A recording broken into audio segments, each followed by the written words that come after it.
to switch gears and talk NFL playoffs. We got Anna and we got you, two diehard 49ers fans. I'm also going to bring Hey, in there we go. Dujunnea Bland, who's our NFL expert, and who's always on our show, and a friend of the show. First, I'm just going to welcome Dujunnea in. How are you doing today? Doing all right, man. How are you?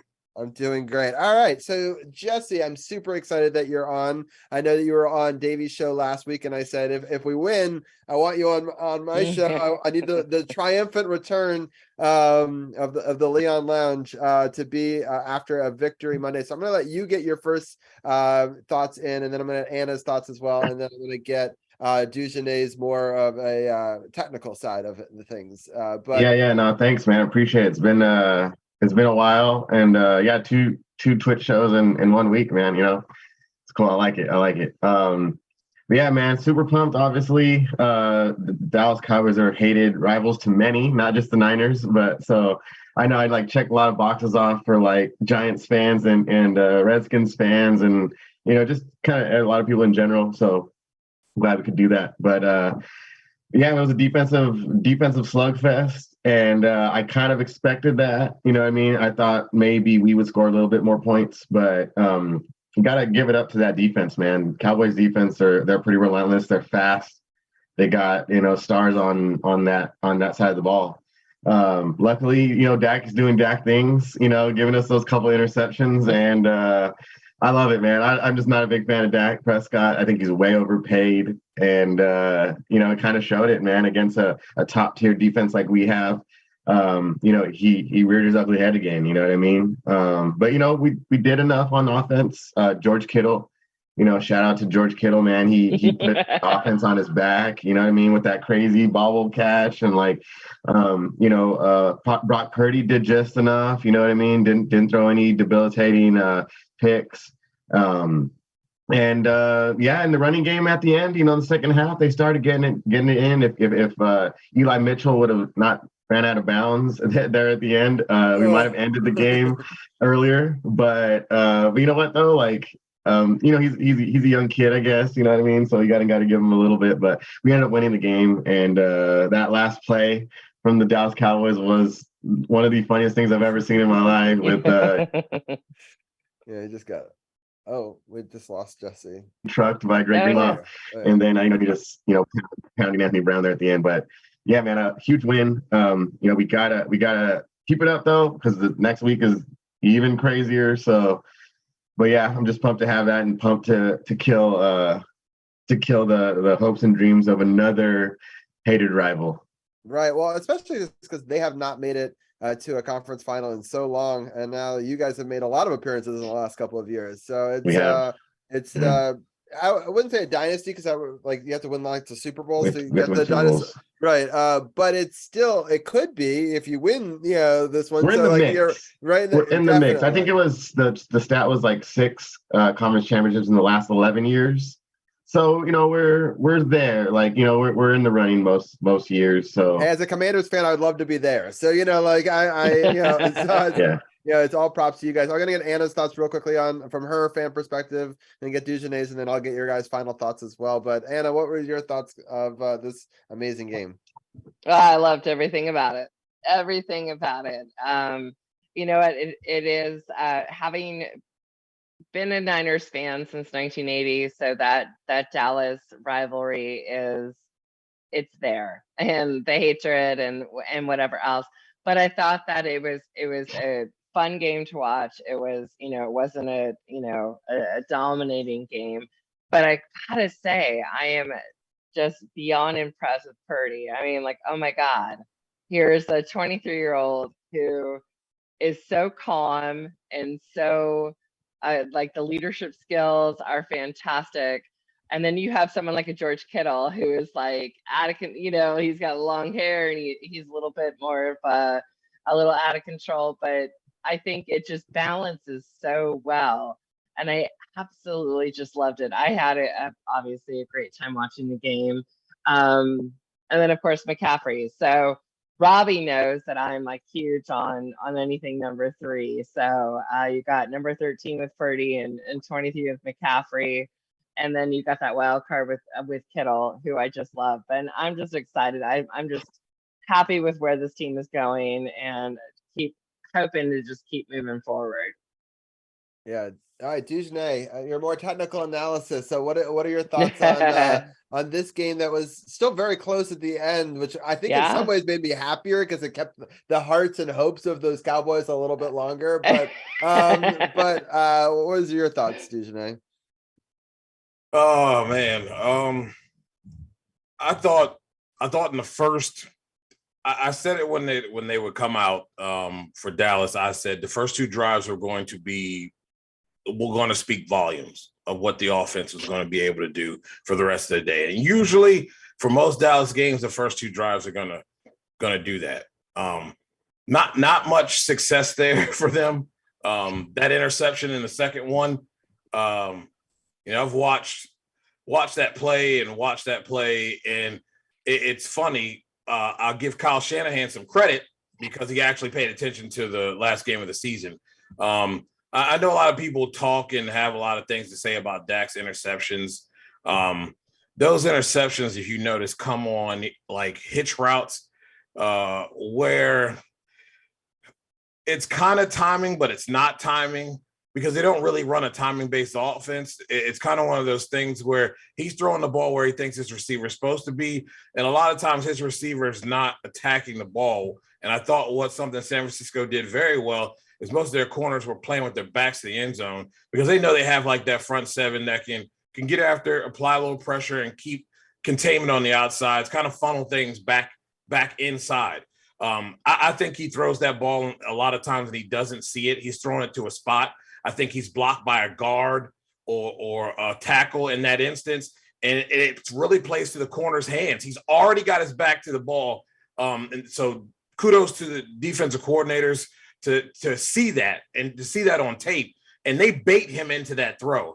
I think it's awful that even Kellen Moore even calls that garbage repeatedly because it gets close to being picked off repeatedly. San Francisco did a good job at the beginning. I thought Kyle was like kind of feeling him out to see what he was expecting defensively, what he was looking for. I also thought he was trying to hold the reins back on Purdy as well. I know a lot of people are giving him a lot of kudos, but I don't think you can win against the Eagles trying to play not to lose. That's how I felt the whole entire game.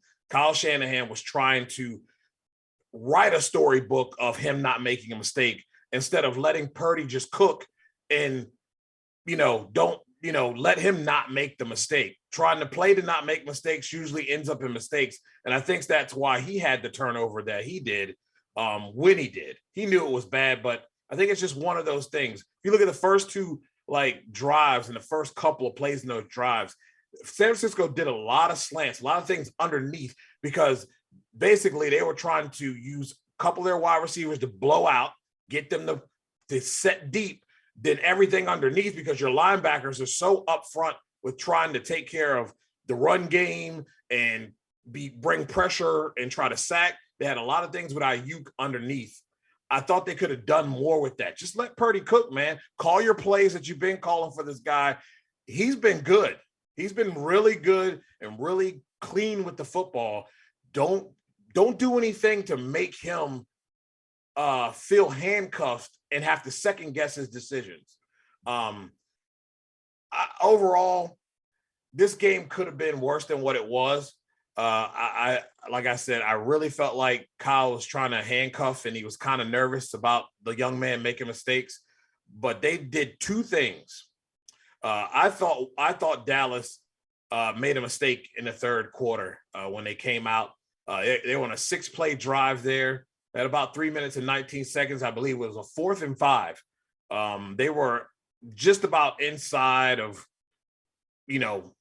getting close to the red zone. I think they were around the 50-ish or something. They should have gone for it instead of punting. And this is from my boy who we're talking to all day, who's a Dallas fan. He felt they should have went for it. I thought that the defense was playing well enough to get it done. Then you see Kyle Shanahan and Purdy get to cooking, and they went on a really, really nice drive in that third quarter when they got the ball back after that punt. It took about 5 minutes. They went 10 plays. They went 10 plays, 6 minutes, 10 plays. 91 yards in that touchdown. That right there is when they took the defense's heart. I felt like they could have done that earlier in the game. They had them right where they wanted them, and it seemed like there were some safe play calls by Kyle in those instances. But that was the drive that sent this thing over, and I knew right then Dallas was in trouble. They were in big trouble after that drive because there was a lot of momentum that they had up to that 4th and 5. Well, I felt like they could have come up to the line and snapped the ball, did something, a little slant or something to get the first down, keep it moving. And we know Dallas did some things that really were just not. I mean, they were on a 2nd and 2. You line up 5 wide. What was the purpose of that when the running game was working well?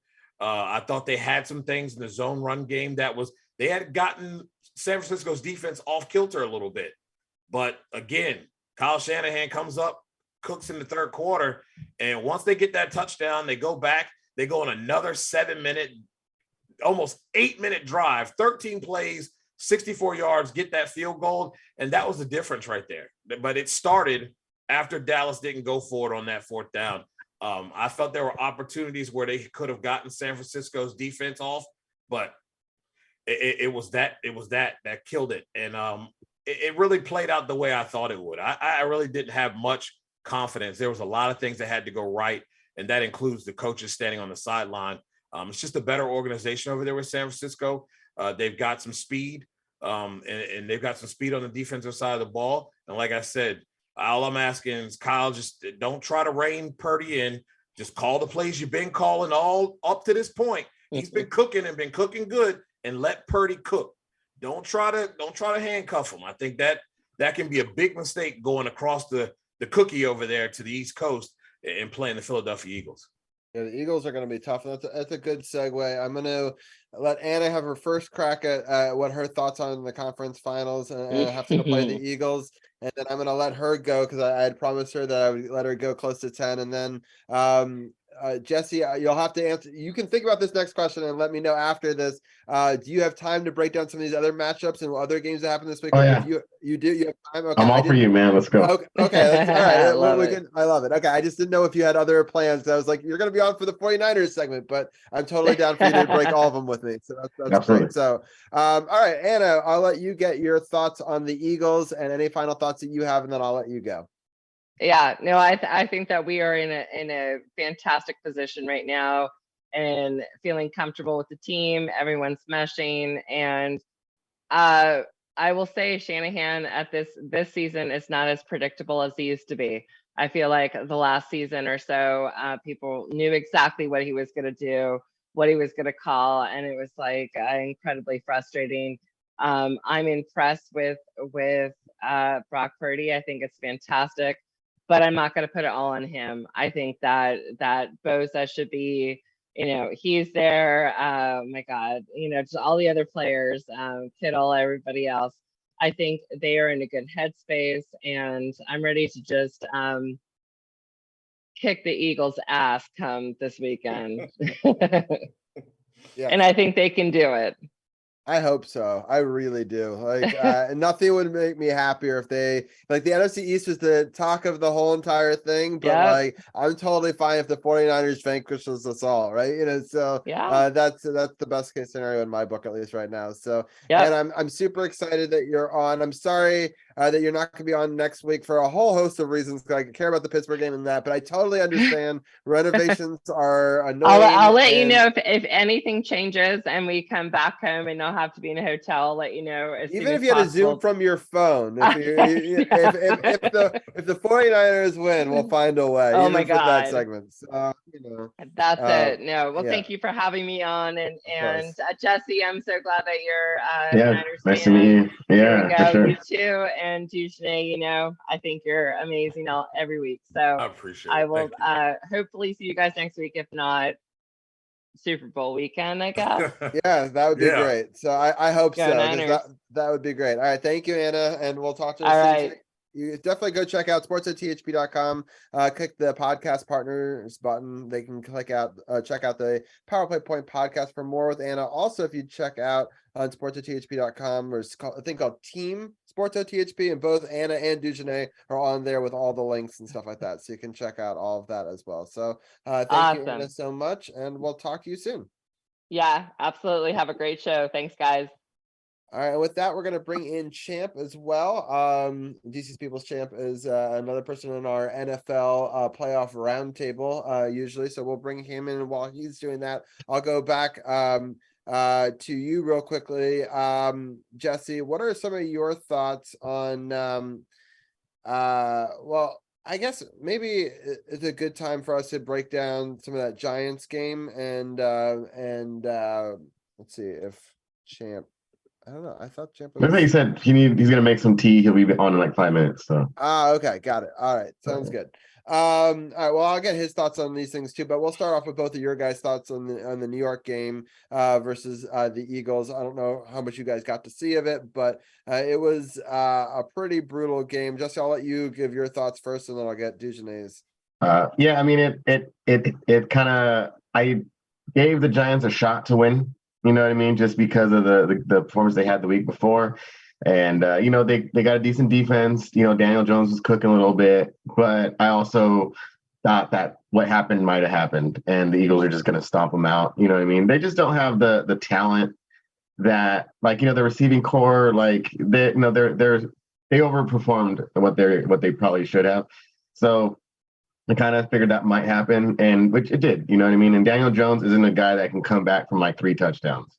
And I told my boy that when we were watching it, I was like, they're not going to come back. They don't have that type of explosive offense. They're like that, grind it out. They're going to run the ball with Barkley. They're going to run the ball with Daniel Jones, and they're going to chip away a little bit like that. But they can't come back from 3 touchdowns. You know what I mean? Once they were up 3, it was kind of over. Even when they're up 2, I was like, yeah, I think this might be it, especially like in the Niners sense too, when we're up 2 touchdowns, our pass rush is coming at you like crazy, and Eagles have a similar pass rush. So kind of expected that to happen. But yeah, it was kind of a boring game. I did watch it all, but I feel like there's not a lot to bring out for it, except that the Eagles are for real. You know what I mean? And yeah, it's gonna be a barn burner come next week. For sure. Just what were some of your thoughts on this Giants-Eagles game? There was one thing that I noticed with this whole thing, and the problem is that the Giants on the back end, their corners and their safeties just aren't good enough to match up with the talent that they have. I thought they did a decent job earlier trying to contain Jalen Hurts from being able to use his ability to run. They rolled him out a couple times. The fact of the matter is, they've got 2 guys on the outside. They've got about 3 running backs they can use, not just in the run game and the pass game. Then you add the quarterback, and then you add an all-pro tight end to the mix. It was a tall task for them to really, try to stop them. They might have been able to limit if they could have gotten some points on the board. And I thought Jesse said it correctly. They're not a team that's they got up on them early. I mean, they really got up on them and just they walloped them and just kept walloping them over and over and over again and never allowed them to get off the mat. And they're not a team that has the ability to play from behind. They do an excellent job, though, of doing what they love to do, run the football, play action out of that, getting Daniel Jones out left or right, whether it's a design, possible run or pass. They just weren't able to get into their bag of what they like to do. It got ugly quick. And once that happens, it's abandon time, and then you're on the road. It's a big deal. What I'm going to be looking for here, it really has nothing to do with San Francisco's offense. All I'm asking for Kyle to do is to just let Purdy play. Call the plays normally. Don't be scared. Do what you've been doing. This guy's going to be okay, and you've got a defense that can help you. What I want to see from them, though, is they're going to have to be very liberal with their, taking too many chances. Maintain the gaps. Let the guys play on the back end. They've got the speed to kind of force the ball out a little bit and be mindful, which I believe they can do. They have 2 or 3 linebackers back there that I believe that can kind of get that sideline to sideline speed and kind of keep up a little bit with Hurts. My concern is I want to see them to be man press, be physical. Because if you saw early in the game, first drive, they hit them trying to hit some kind of zone, passing, corner passing off to the safety, pisses down his leg, big play. We've seen the 49ers get into situations also, and we saw it a couple times in Dallas game where we thought that, this defense is on its heels a little bit. They can get rattled a little bit. The question is just weathering the storm. It's going to come, all right? Because we all know that these guys are talented from inside to outside. It's just weathering the storm, not doing too much, not getting outside of yourself. Do what is being called. Keep to the basics, and I think we can have a good ball game here, and a game where San Francisco's got to come all the way across the cookie to play. And they can silence this crowd a little bit. It's going to be a fun game to watch that I believe we're going to see a young man continue to grow and steal one in Fly Eagle Fly House, the pigeon house. So it would be awesome to see that happen. That's just what I feel they have to do. It's all on the defense. Yeah. One thing I will add though too is I like how you're saying it. We gotta let Purdy cook a little bit because they did hold him back a bit. It's okay if he throws an interception, you know what I mean? Because our defense is so good. I don't think they will let us go down 3 scores. Like, you know what I mean? No. They'll keep us in the game to where we'll be within a couple scores and we'll be able to catch up if an interception or 2 should happen. So that's why, to your point, I was telling my son that too. I think, we got to let him open it up a little bit. I think, our run games got going in the second half that, we keep that going. He found something in Cowboys defense where he was able to exploit something. And I think you keep that going. It opens up a lot of stuff. And I think Purdy, man, he's got moxie, man. You just got to let him throw it. Chuck the ball a little bit, you know what I mean? We got great receivers too, It's like we got those guys. So if we get them on their heels a little bit and then, we get a lead, we can send that pass rush, get into Jalen Hurts' head a little bit. I think we have a good shot, man. I think we do. Yeah, this is a good matchup, man. When you look at wide receivers on both sides, you look at tight ends on both sides. I mean, both offenses have weapons to bring to the table. And Purdy's a guy, he threw that interception and he wasn't phased. And that's really important. A guy can go back out there and like, all right, I made a mistake, but, it won't happen again. He's not going to let that. He's not going to get the Maher yips and start going into turnover mode. You know what I mean? He can weather those storms. Yes. It's going to be fun. I like I said, my concern is just making sure, hey, defensively, let's just do what we do best. We've got the speed. Understand that they're going to hit us with a few things, and we just have to weather the storm. We can't panic on defense.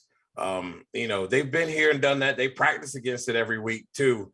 But I really do think they match up really well with what Philly brings to the table as far as their arsenal. And they have the speed in the front 7, most importantly, to get sideline to sideline. You saw what they did with Pollard, who was unfortunately injured, and Zeke. They were able to really contain him. And I also Niners fans, just remember, Kellen Moore likes to abandon the run is the first sign of trouble. It's sickening that they only had 76 yards and most of them came from Zeke with 26 yards, and the rest is a quarterback, another running back with 22, and CeeDee Lamb. That's not good at all. And they're going to be persistent in that department. But you've had an opportunity to face a guy in Pollard who's pretty quick to the outside. You got a guy in Dak that can do that as well. So they're understanding they have to pay attention. A little bit different guy in Hurts. He's a little quicker, get to the edge a little faster, but they know what they're facing. That's why I think last week's matchup against Dallas, perfect with the weapons. You're talking about the running backs and all of that you get involved in. They threw some stuff in there with some quick handoffs to CeeDee Lamb as well. So they've kind of had a feel of that. And that's what Philly's going to bring to the table. They're going to use all those running backs. They're going to try to do what they can. But I really feel like the speed of this team and really the discipline that they play with especially in that front seven. We all know how important that is, Robbie. With that front seven, staying within the gap responsibility and allowing those guys to cook and do their job. Don't over pursue. Don't go Bruce late in the career, Bruce Smith, and get too far up the field. Jalen will hurt you with his feet. So that's gonna be the chess match that I'm gonna be watching to be played there. For sure. I want to bring in a Champ, and I see Arun's there too. So Arun wants to turn on his camera and join us as well. Get the other half of the football roundtable going. Champ, your quick thoughts on both the 49ers game and the Giants game, and then how you see this NFC championship going. Shout out to Dak Prescott getting paid nearly $40 million to lose to a third-string quarterback in the season finale, and then Mr. Irrelevant 2022 in the divisional round. Great job, Dak. Great freaking job, dude. Great job. Listen, the 49ers have proven throughout this entire season that their offense is not what's the most dangerous part of their game. It's their defense. Trust me, the Commanders found that out the hard way, that defense is nasty. And this Cowboys team found it out. Me and DJ was saying that the entire time we were watching that Bucks game, that the Bucks did not know how to deal with Dak Prescott in that offense. But you know what? San Fran did. They knew what to do with that offense. They knew exactly what to do. And they managed to get 2 interceptions off of Dak Prescott, Dak doing Dak things. That first interception, it was just like, okay, Dak, you must be colorblind because that's not blue, white, and silver. That's obviously not Cowboy colors where you were throwing to. But the second interception, I can partially blame him. It was just a lucky bounce that just happened to get into the defender's hands. But all in all, and I think what also killed Dallas was losing Tony Pollard to a fractured fibula. That really killed them, and then they were behind, so their game plan dictated less run and more pass. So that kind of is what killed them. With the Giants-Philly game, Giants had the momentum. Philly's coming off a bye, but Philly came out and played like they played last week. They came out and didn't miss a beat. Jalen Hurts looks like he's the MVP. He's looking like the MVP despite missing a couple games this season. He looks like he's the MVP this season with the way he's been playing, both with his arm and with his legs. And Philly looked like a problem with the moves they made in the offseason. And a lot of people kind of looked at it, was like, nah. I was probably one of the few people, especially as a fan of somebody else in this division, that said Philadelphia is going to be a problem with all the moves they make it. And now look at them. They are 1 win away from a Super Bowl as the number 1 seed in the NFC, having lost only 3 games the entire regular season.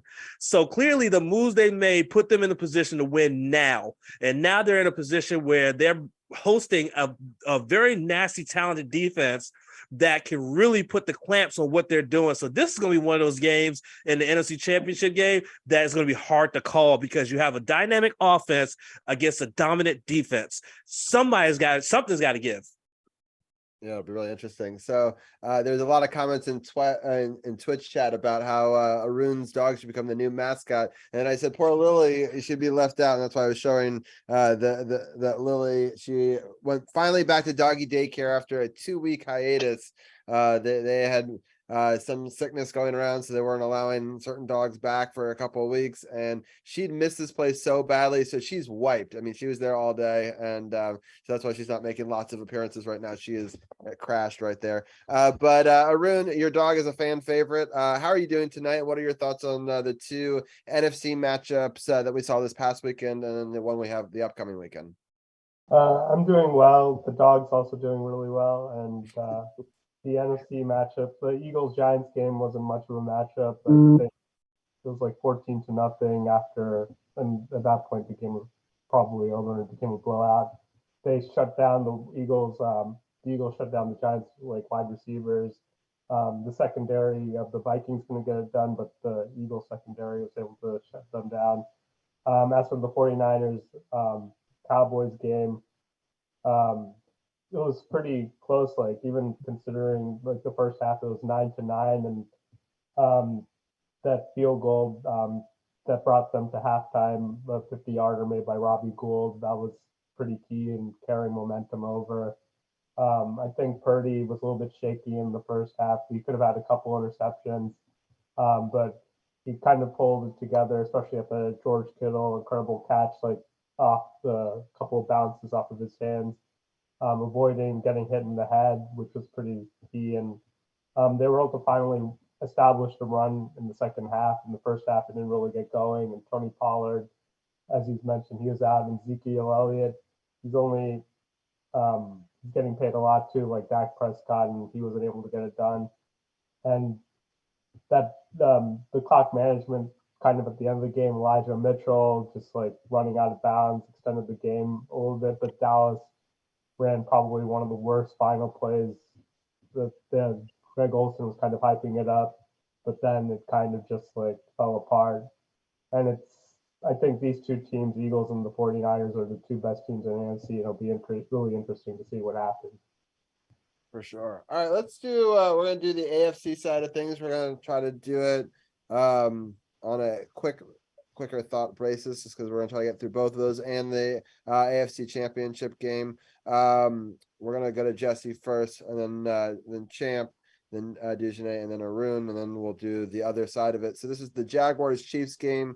It was kind of close in the first half. Both teams scored a touchdown in the first quarter. The Chiefs kind of pulled away a little bit in the second, outscored them by a touchdown, and then outscored by a field goal. The Jaguars did come back and make a game of it in the fourth, but ultimately Kansas City was able to win 27-20. Holmes got hurt in this game, but was able to come back.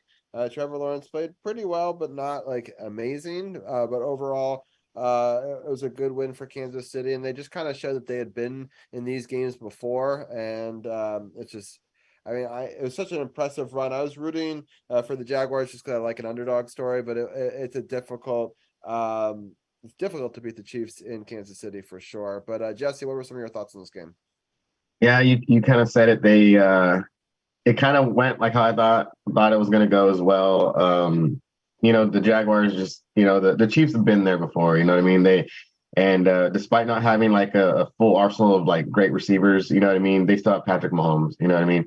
And Travis Kelce is, the best tight end, of the last 10 years probably, you know what I mean? But yeah, so give it to Trevor Lawrence, man. The guy can ball.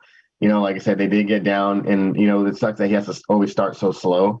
Because then he always has to come back, you know what I mean? And, against a great team like the Chiefs, sometimes that's not likely. You know what I mean? Of course, you can do it against the Chargers, who have like the reputation of, giving up those late leads and whatnot. But yeah, Trevor Lawrence had a great year too. You know what I mean? Like, didn't start great, but he finished off on a high note, and he can hang his hat on that. It was a good growing year for him. And you look at those AFC quarterbacks, man. You got Burrow, you got Mahomes, you got Allen, Trevor Lawrence, and Justin Herbert.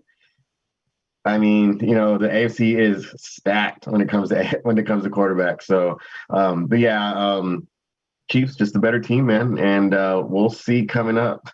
If Mahomes is hurt and he can't do what he can usually do, it's going to be tough, man, because the Bengals defense, their pass rush is pretty decent, you know what I mean? And they're going to make it hard for him. For sure. Yeah. All right, Champ, I'm going to give you the next crack. And then after Champ send it to Tuesday, I'm going to refill my water real quick, but I'll be right back. Got you. I echo what Jesse is saying about, this game. The Jacksonville Jaguars have nothing to be ashamed of. They had a major turnaround from what they did last year to becoming divisional champions and having that big comeback last week against the Chargers. They really showed up. Trevor Lawrence to fight. And here's the crazy part is that, and we talked about this last week, the Jags had a turnover differential of -5 and still managed to win that game. Now, and then this game, they had a turnover differential of -2 and they lost by only 7 points, which means that even if they give the ball up, this team fights and they scrap and they grind to make sure that they stay in football games, despite if they give up the ball more than their opponents do. So that's the one thing that this team does have to address in the offseason, is not turning over the ball so much, because I think they can win a lot more games if their turnover differential is more on the plus side than on the minus side. On the flip side, Kansas City, I mean, they're a very tough team no matter what happens. If Patrick Mahomes, I think the only way you're going to get Patrick Mahomes off there is if you take both his legs, rip them off, and to beat him with them. That's the only way you're getting that kid off the field. But the fact that he has a high ankle sprain and still came back out and continued to play that game just shows you how tough this kid is. But is it more tough? Is he more tougher than brave than stupid? I don't know. But either way, this team is definitely a different dynamic when he is playing than when he is not playing. And so it'll be interesting to see how he feels next week playing that AFC Championship game. But with the Jags, it was a very tough, grinded out game for Kansas City, but they were able to pull it out. DJ, what do you got to say about that, sir? It's pretty much comes down to the turnovers. I mean, everything was very well evenly matched. I mean, both teams totaled 362 total yards for Kansas City, 349 for the Jags. It just came down to the turnovers, and they didn't get points on those drives. They were trading turnovers for points, and that doesn't work. And when you don't win the turnover differential, that usually comes back and bites you. I gotta give them a lot of credit though. It shows what a good coach can do for you. Doug Peterson's a well-oiled machine. He had this team prepared. Kansas City's just been there, done that. So they don't have to really worry about all the intangibles of what the atmosphere brings. They knew what was coming up, and they weathered the storm and got it done. So kudos to them. But Jags are on the up and up. I like them next year as far as the division winner. It's going to be interesting if Pat is going to be 100% healthy because it's going to be a tough matchup that they got coming into town. Yeah, it's going to be interesting for sure. I know we talked about this a lot on the show, but I saw it from game one in the season. I thought that the Jags were a lot better than people were giving credit for, and they're definitely a team on the rise, and I've been pretty impressed by them in this run. Arun, any final thoughts on this game before we switch over to the other AFC divisional round game? Yeah, I think Jesse touched on it, that Kansas City was kind of like favored, and they kind of took care of business, especially after that Pacheco run. And Mahomes was injured, but he came back and played pretty admirably. And Jacksonville just kind of got off to a slow start. And after that huge comeback win against the Chargers, they had an emotional letdown, I feel like, in this Chiefs game. And Kansas City's, they're really great. And Kelsey, he kind of carried the torch, and it'll be interesting to see how they play against the Bengals going forward. Yeah, for sure. It's a good segue. Cincinnati played the Bills. I really thought the Bills would put up a better game, especially at home in the sort of snowy conditions. But Cincinnati took it to them right from the beginning. Buffalo was favored before the start of the game, but pretty quickly on, Cincinnati was able to score and then score again before the end of the first quarter. They made it 14-7. But then a field goal right before the end of the first half. A field goal made it closer than 7, but then they got a touchdown at the end of the third quarter, and then a field goal to kind of seal it, 27-10. But from my mind, Cincinnati was just took over this game, and Buffalo never really had a chance in it. But Jesse, what are some of your thoughts?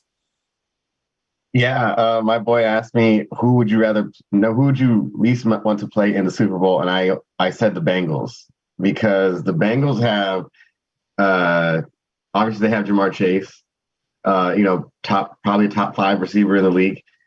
T. Higgins, who probably starts is probably the number 1 on half of the other teams in the NFL.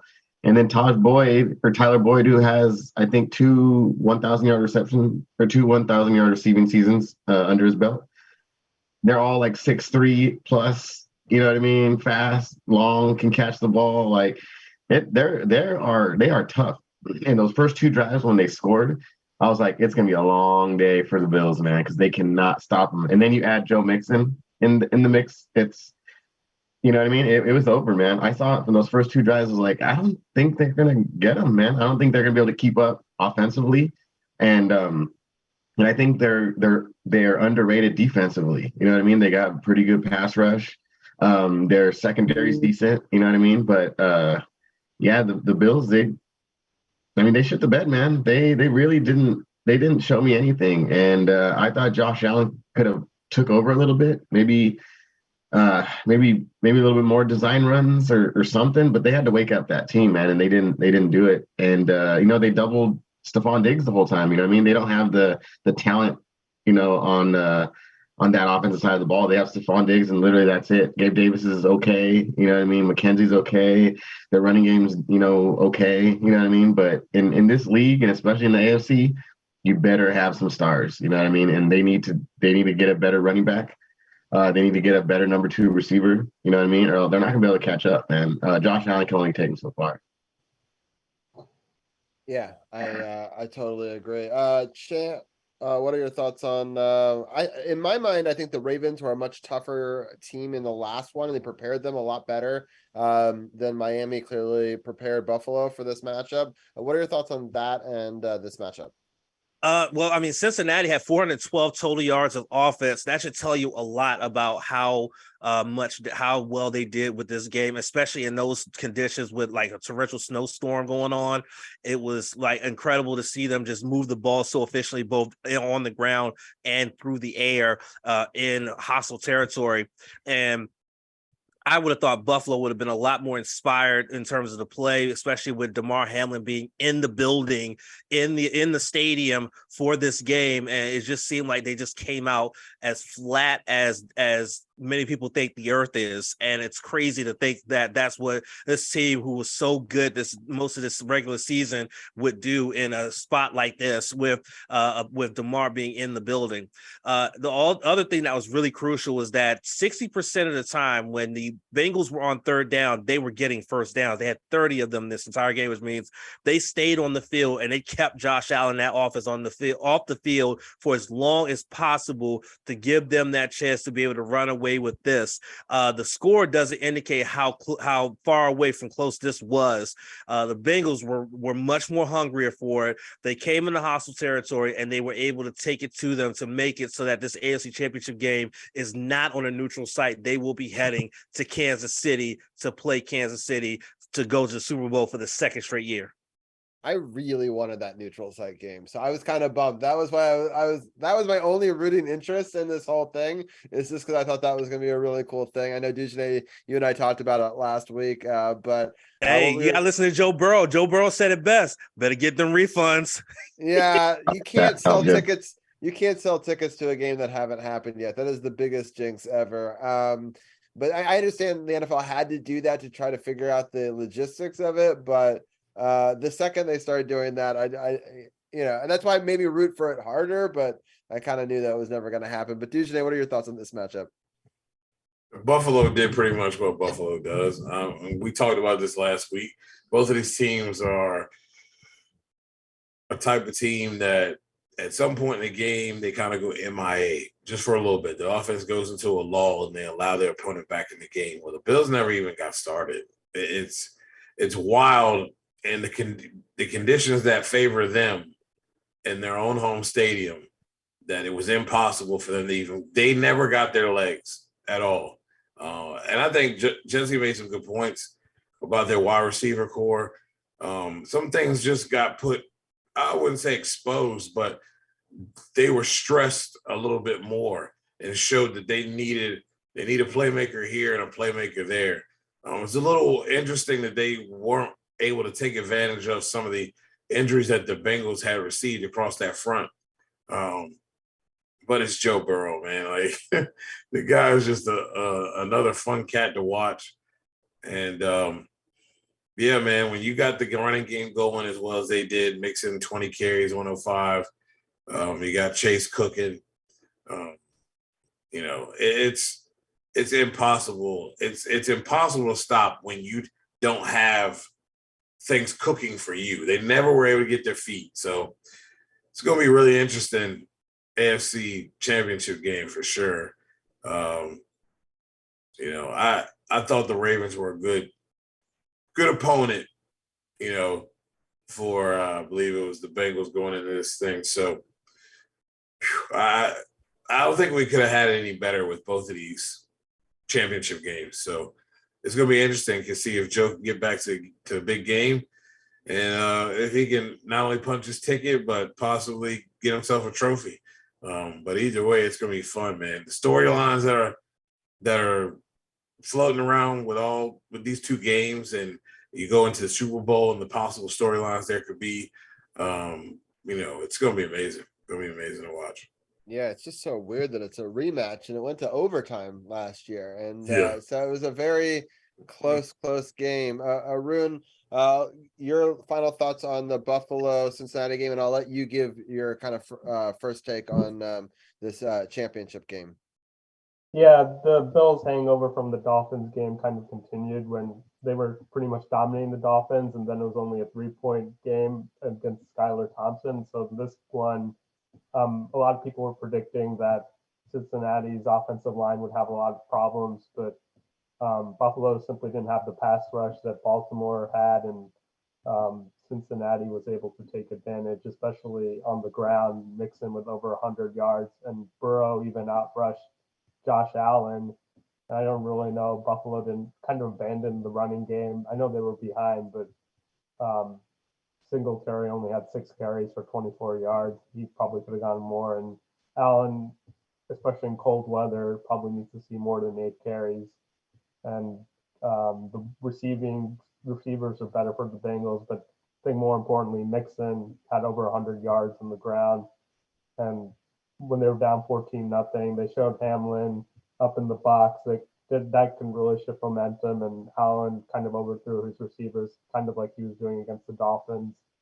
And that just I thought it would be a much closer game, and it clearly wasn't. And Cincinnati was the better team. And even before that crazy incident, Cincinnati was winning the game. So I guess they were the better team. Buffalo might be, I think the neutral site was probably better for Buffalo, because they seem to be more indoor team, but they have to play in their own home field with the cold weather.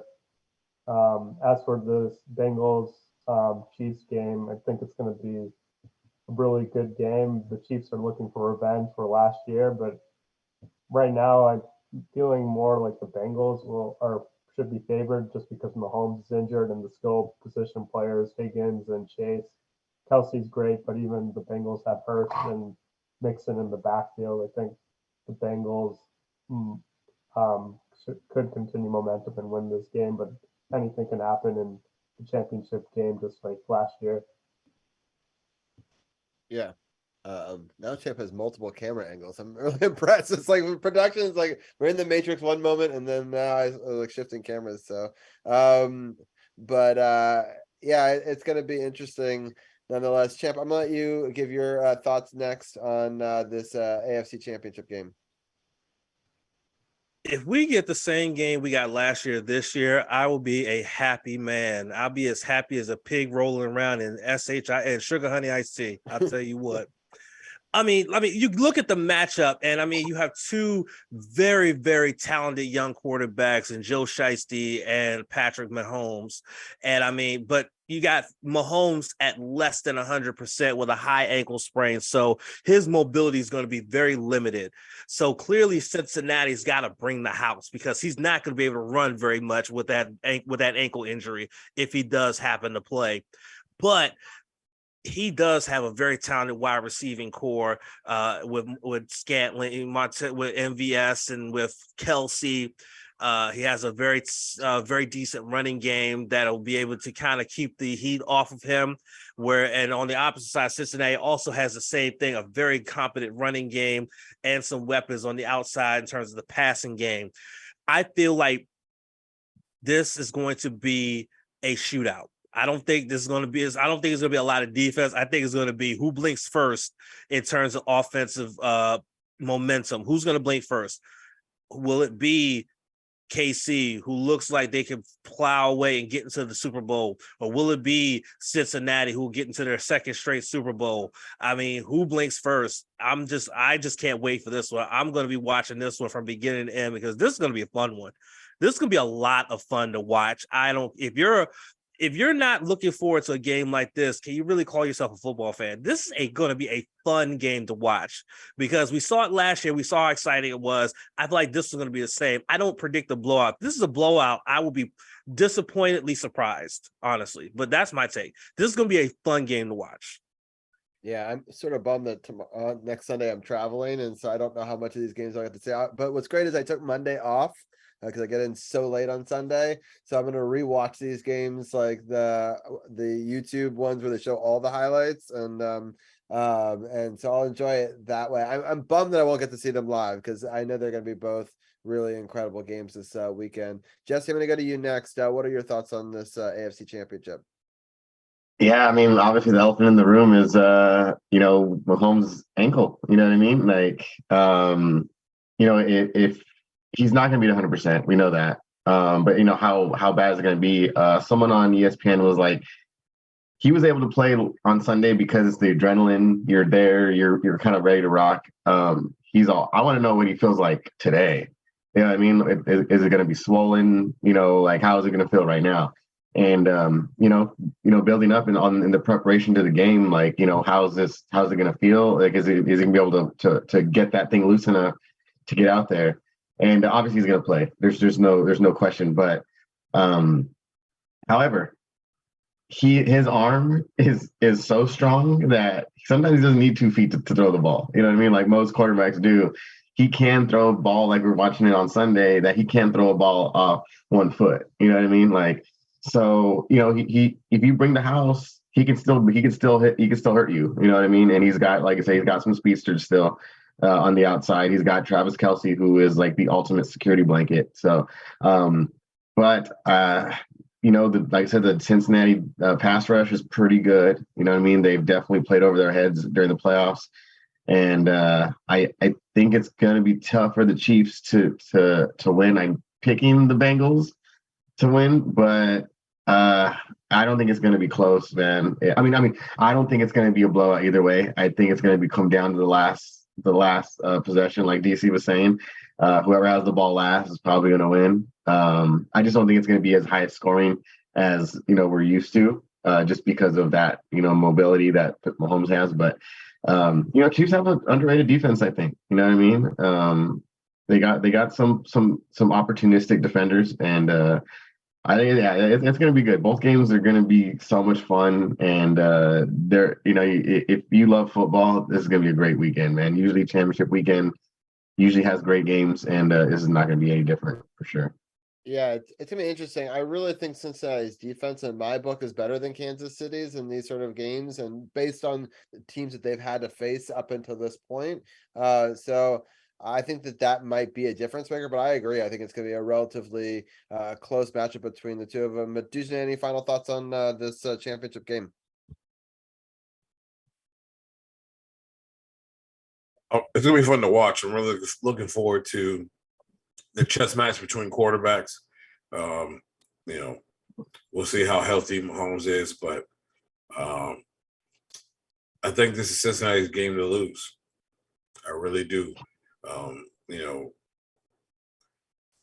Kansas City's got weapons, but I really think Cincinnati matches up well.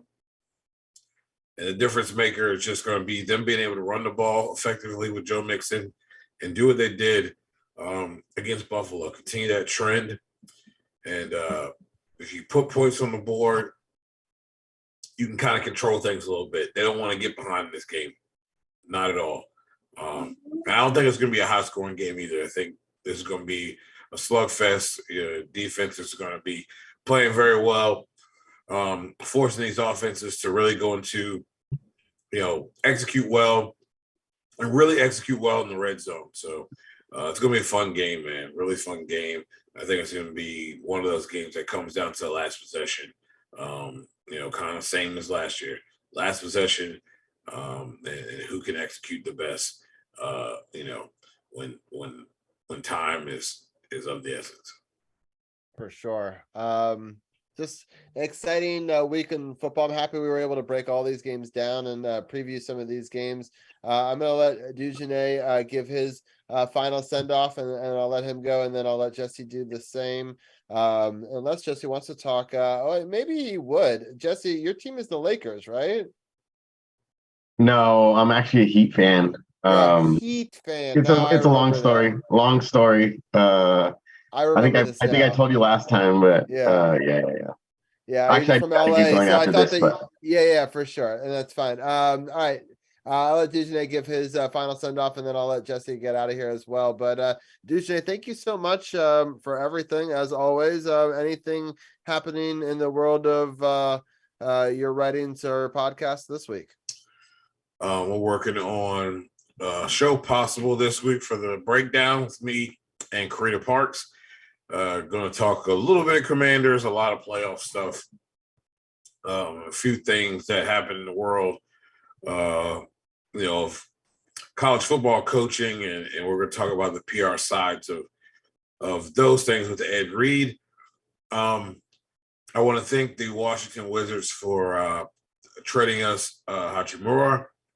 Excellent player, a player that the Lakers need badly if they want to be able to compete in the playoffs. I think it'll be a real boost for them in the regular season. So thank you, Wizards, even though you probably should have kept him. He's a great player, but we'll take him. So thanks. Yes, and that's about it, man. Yeah, we got pretty fleeced in this trade. We'll definitely break it down in a little bit. But I understand we have too many forwards and not enough guards, and at some point we have to make that shift. And we did get to stockpile a lot of second-round picks, which are almost always busts. But sometimes you get a second-round pick that works out, so it's possible. Yeah. We'll definitely break that down in just a minute. But thank you so much for your time, and maybe we'll get you next week to recap these two games if you have the time. All right, man. Thank you guys so much. Always a pleasure to be on. Sounds good. All right, Jesse, thank you for staying on and doing probably, an hour segment instead of a 15-minute one. It was fun breaking down all of this. Feel free to shout out. I have your command that shouts out your Instagram, but let people know a little bit about what you do and any final thoughts before I let you go. Yeah, man. Dude, thanks for having me on, dude. First of all, I want to say congratulations, man. You know what I mean?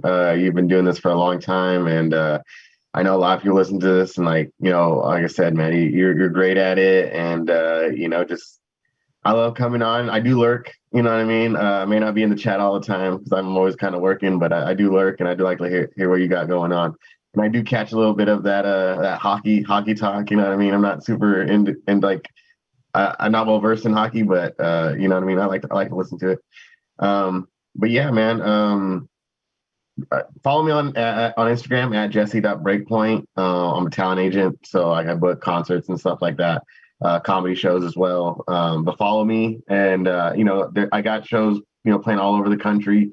So if they're ever in your city, you know what I mean, especially in DC, I'll get you on the guest list, Robbie. You let me know if for you sure. want to. Let me know. I'll promote the hell out of it. So I'm always happy to do that. So yeah. Yeah, but that's what I got going on. But I'm huge sports fan. I grew up wanting to be a sports broadcaster back in the day. You know what I mean? So this kind of scratches that itch a little bit, and it's fun. I like to think I'm knowledgeable sometimes. You know what I mean? Yeah, but you were great today, and you're always. I was about to say this. You're always welcome to come back any week that you want to talk football with us. Whether or not you guys win, this week and want to talk, Super Bowl recap. We'll see how I feel. We'll see how I feel on Monday. Yeah, exactly. If we win, there's probably a good chance you might see me again. You know what I mean? But no. Thanks. Appreciate the opportunity, and shout out to everybody in the chat. I got to see a lot of names, got to see Andy and Carly. You know what I mean? Haven't seen them in a while, but Twitch, you're amazing as well. I do hope to start my interview series back again. It just kind of depends on how busy I get, with the music stuff, but yeah, thanks for having me on, man. I appreciate you having me. Yeah, for sure. I appreciate you as always, and it's fun after a year of not doing this. We can catch back up, and I love that we're both Facebook friends, so that way we can sort of still see how our families and all that sort of stuff and stay connected that way. But I do miss you on here. You had a great podcast here. Hopefully, it'll come back out of hiatus someday, and maybe I'll even be your mod again. So I think you're still on there, so you're I probably locked in. am. It doesn't display, but that's only because you haven't streamed in the last 3 months. But I always enjoy your interviews, and we'll definitely have to chat soon. Absolutely, man. You have a good one. You too. All right, guys, we're gonna do a little shifting of gears here, but I appreciate everyone for being a part of that awesome